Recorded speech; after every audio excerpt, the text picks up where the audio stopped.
उदाहरण 3, मान लीजिए कि L किसी समतल में स्थित समस्त रेखाओं का एक समुच्चय है तथा R बराबर L1 से L2 में संबंध इस प्रकार है कि L1 L2 पर लंब है। समुच्चय L में परिभाषित एक संबंध है। सिद्ध कीजिए कि R सममित है किंतु यह न तो समतुल्य है और न संक्रामक है। तो यहाँ पर L किसी समतल में स्थित समस्त रेखाओं का एक समुच्चय है तथा यहाँ पर R बराबर L1 से L2 में संबंध इस प्रकार है कि L1 L2 पर लंब है। तब हमें सिद्ध करना है कि यहाँ पर संबंध R सममित है किंतु यह न तो समतुल्य है और न संक्रामक है। तो पहले हम देखते हैं कि यहाँ पर ये समतुल्य है फिर नहीं। तो समतुल्य होने के लिए L1 L1 पर लंब होना चाहिए और यहाँ पर ये है रेखा L1 और यहाँ पर ये रेखा L1 खुद पर तो लंब हो ही नहीं सकती। तो इसका मतलब है कि यहाँ पर संबंध R समतुल्य नहीं है। तो हम लिखेंगे माना L1 L का अवयव है और L1 L1 पर लंब नहीं है। इसका मतलब है कि यहाँ पर L1, L1 R का अवयव नहीं है, अतः संबंध R समतुल्य नहीं है।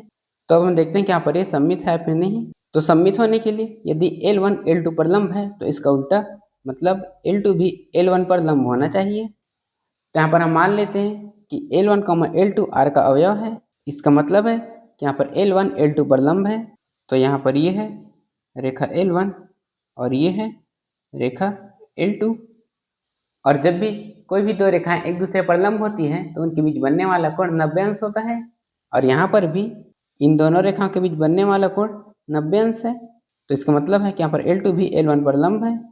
यहाँ पर L2 L1 पर लंब है तो इसका मतलब है कि यहाँ पर L2, L1 R का अवयव है, अतः संबंध R सममित है। तो अब हम देखते हैं कि यहाँ पर संबंध R संक्रामक है फिर नहीं। तो यहाँ पर संबंध R संक्रामक है फिर नहीं उसे ज्ञात करने के लिए हम 3 रेखाएं लेंगे, रेखा L1, रेखा L2 और रेखा L3। और यदि L1 L2 पर लंब है, L2 L3 पर लंब है तो L1 भी L3 पर लंब होना चाहिए, तभी यहाँ पर संबंध R संक्रामक होगा।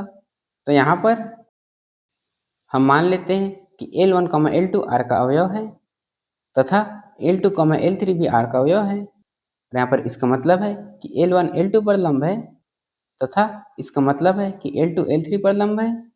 तो यहाँ पर ये है रेखा L1 और ये है रेखा L2, जहाँ पर L1 L2 पर लंब है और यहाँ पर यह है रेखा L3 जहाँ पर L2 L3 पर लंब है। जहाँ पर L1 L2 पर लंब है और L2 L3 पर लंब है तो L1 भी L3 पर लंब होना चाहिए, लेकिन यहाँ पर L1 L3 पर लंब ना होकर L1 L3 के समानांतर है। तो इसका मतलब है कि यहाँ पर संबंध R संक्रामक नहीं है। तो हम लिखेंगे L1 L3 के समानांतर है।